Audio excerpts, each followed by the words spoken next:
Informativo NTR con Alberto García Zarubi.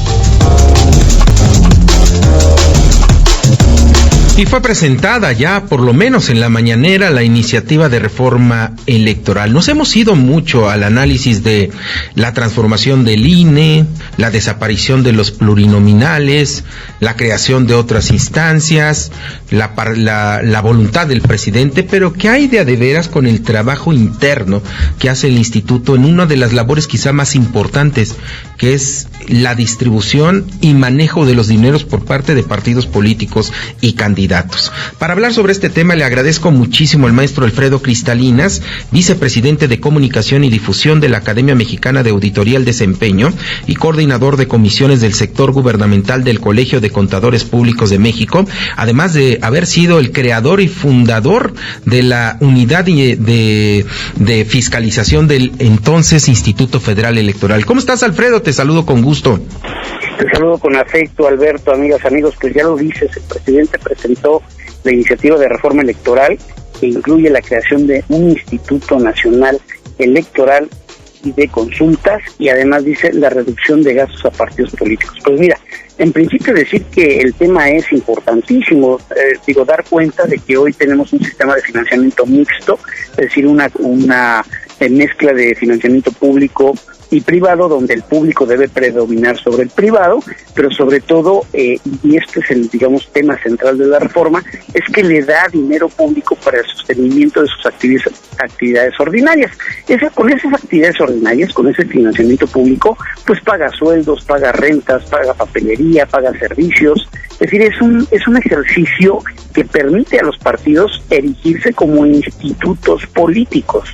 Y tampoco hay que llamarse sorprendidos. Existen países como el caso de Costa Rica que no les da financiamiento para mantenerse durante periodos no electorales, es decir, cuando no hay campañas.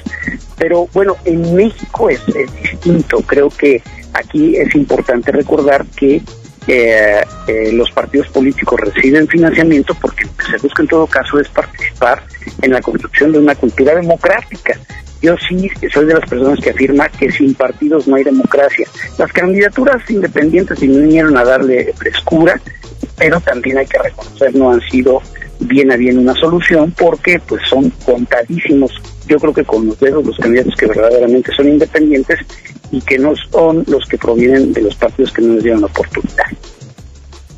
Hoy se presume, Alfredo, en esta iniciativa, la reducción del dinero público que se le entrega a los partidos políticos.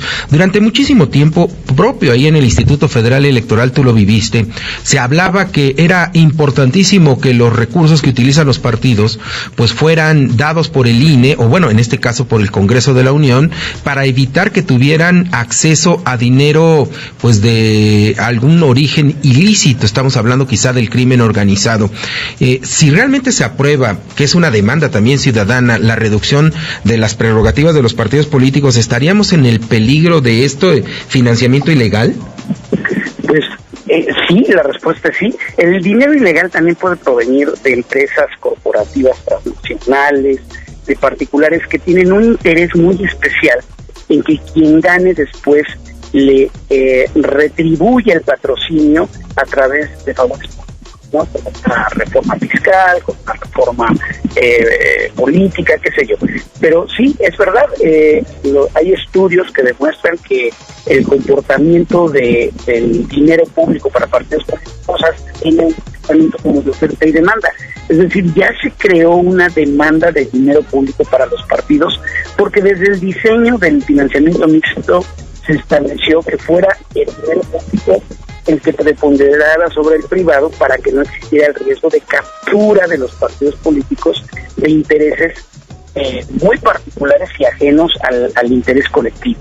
Entonces, esas necesidades que ya se crearon, tanto de demanda de dinero público, tanto en el ordinario, ya mencioné que es para el funcionamiento diario de los partidos políticos, como en campañas, si lo reducen, si hay una reducción del disponible, no va a haber una reducción necesariamente inmediata de la demanda y se acercarán precisamente los patrocinadores que acercan dinero ilegal a los procesos electorales. Alfredo, ¿es cara nuestra democracia o lo vale? Porque, pues para mover estos partidos políticos con este territorio mexicano, sobre todo cuando tenemos elecciones federales, pues se necesita de muchísimo dinero, ¿no? ¿Es realmente caro? ¿Realmente tú, que también tienes muchísimos estudios comparados con otros países, sí tenemos una no decirlo democracia, porque eso abarca mucho más otras cosas, tenemos una vida electoral muy cara? Las estructuras administrativas y jurisdiccionales que dan, digamos, que se diseñaron para llevar a cabo los procesos electorales y la vida democrática en el país, pues fueron los que en su momento surgieron de la respuesta a la desconfianza. Entonces, si es cara, es porque nuestra desconfianza o la desconfianza en los resultados de los procesos electorales era grande. A mí me parece que hay que pensar más bien no en cuánto cuesta, sino en cuánto vale. Hay que tomar en cuenta que este país ha transitado pacíficamente en la transmisión del poder público, del poder ejecutivo, empezando con Vicente Fox, luego regresando con Peña Nieto, y luego otra vez transitando ahora a la izquierda con Andrés Manuel López Obrador. Entonces, si nos parece caro, nos tendríamos que sentar a pensar si ha valido la pena tener instituciones que han permitido este tránsito del poder dentro de la pacífica, ¿no? Y ahora, este tema de reducir el financiamiento en la propuesta, si me lo permite, mi querido Alberto, trae algunas situaciones que hay que tener muy en consideración. Primero, ya hablamos de lo que se trata es de quitar el dinero ordinario y que se financie con dinero privado, ¿no? Dice que la ley determinará cuáles son los montos de financiamiento privado con los cuales los partidos políticos podrán hacer frente a sus obligaciones corrientes, es decir, a lo que ya auditoría para ello, ¿no?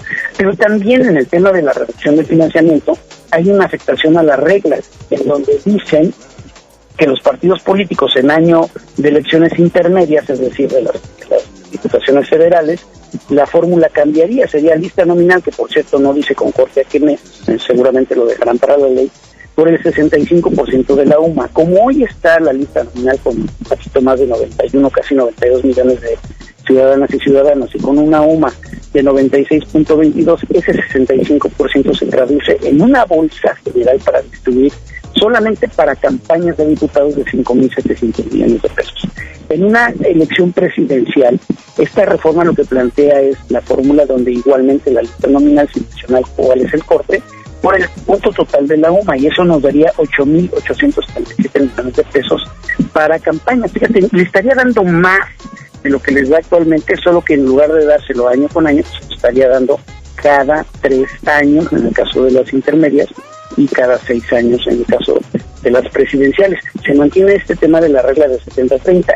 ¿Y por qué traigo a colación esto? Porque en tu pregunta hay que incluir no solamente el costo de los institutos electorales nacional, locales y todo el aparato jurisdiccional, sino también los partidos políticos nacionales y los estatales, que hay que recordarle al público que también hubo un ajuste en forma del 2013-14, en donde la fórmula para la determinación del financiamiento para partidos políticos también se adecuó, es decir, se estandarizó, y eso trajo consigo, pues evidentemente que si hoy el estudio que hace el propio documento que presenta en la iniciativa, que dice que los partidos políticos reciben 11.000 millones de pesos, bueno, pues ahí también trae una tabla donde se puede reproducir prácticamente la cantidad proveniente de las entidades federativas. Visto así, Alberto, amigas, amigos, sí parece mucho dinero. La elección del 2018, que tuvo el mayor número de elecciones concurrentes, demostró que la suma del financiamiento público-privado de todos los partidos en el ámbito nacional y estatal era menor a la suma de los topes de los gastos de campaña. Eso pues también hace un reflejo un poco contrastante con el argumento de que es mucho dinero. Pero también está la otra parte, lo estamos viviendo hoy por hoy en la elección de Hidalgo, donde, por ejemplo, en la elección de Hidalgo solamente da una candidatura, que es, más bien da un solo cargo, que es el de gobernador, y el tope para la elección de gobernador en Hidalgo es de 47 millones de pesos. Pero fíjense nada más, actualmente nada más Nueva Alianza trae 53 millones de pesos en dinero público, es decir, solamente en esa coalición con Morena, PP y Nueva Alianza se superan los 80 millones de pesos de dinero público cuando el tope es de 47 millones. Como podrán ver, esto es decir si es mucho o es poco, pues aquí sí cabe el argumento, pues depende, porque efectivamente depende del tipo de elección, del monto, y entonces lo que creo que hay que hacer es una mejor distribución del dinero, una mejor definición de esta distribución del 70-30 que se impuso desde 1996 y que es necesario revisar, porque esta propuesta sí dice que ya no habrá dinero público en ordinario, sí dice que se modifica la regla para la determinación de la bolsa, pero mantiene la distribución del 70-30. En conclusión, mi querido Alberto, creo que aquí vale la pena hacer la decisión integral. A partir, sí es necesario revisar el monto del financiamiento, sí es necesario revisar entrega, pero también creo que es importante revisar y insisto, está dispuesta así desde 1996. Creo que también hay que tomar en cuenta que si el dinero privado va a financiar el ordinario, entonces también se rompe la regla de que debe prevalecer el dinero público sobre el privado. Hay que entender que los partidos políticos en su mayoría son institutos políticos y no nada más movimientos, ¿no? Por último, Alfredo Cristalinas, ¿identificaste tú propuestas para la fiscalización de los gastos de candidatos y partidos políticos? Porque muchas veces no creemos que solamente se gasta lo que le da en la Cámara de Diputados. Hemos visto financiamientos mucho mayores y no son reportados. No cambia nada, mi querido Alberto. En ese sentido, la propuesta no abunda en absolutamente nada. Se seguirá bajo el mismo régimen, corresponderá al Consejo General del Instituto Nacional de Elecciones y Consultas ahora llevar a cabo la fiscalización en los mismos términos, ¿no? Entonces me parece que ahí pues no hay mayor situación. Sí precisa que mantienen el acceso al secreto bancario, fiduciario y fiscal, lo que hace eficiente la fiscalización porque trasciende más allá de lo que reportan los partidos políticos, hace una fiscalización a través de terceros y obtiene información pues de la que deja huella, porque hay que decirlo. Acceder al secreto bancario es acceder a información que deja huella. Acceder al secreto fiscal es llegar a información que deja huella. Todavía no encontramos un modelo que atienda a los gastos que no dejan huella, ¿no? Muy bien. Alfredo Cristalinas, vicepresidente de Comunicación y Difusión de la Academia Mexicana de Auditoría del Desempeño y coordinador de comisiones del sector gubernamental del Colegio de Contadores Públicos de México. Muchísimas gracias, Alfredo, por tu comentario. Creo que hoy es muy valioso escucharte de cara a esta reforma electoral. Y por ahí mándales tu teléfono porque será fundamental que estés asesorando esta reforma en materia de fiscalización. Te agradezco mucho, Alfredo. Aprecio mucho el comentario, saludos a ti y a todos. Gracias, ahí está, no cambia nada la fiscalización, como si de a de veras lo único que necesitamos en nuestro sistema de partidos es bajarle el dinero, porque usted y yo sabemos perfectamente que los candidatos tienen mucho más dinero por fuera que lo que les da la ley, no nos hagamos tontos, y ahí no viene ninguna transformación en la reforma electoral. Sigue a Alberto García Zarubi en Twitter, @AGZarubi. Opina, comparte, participa. Interactúa con nosotros.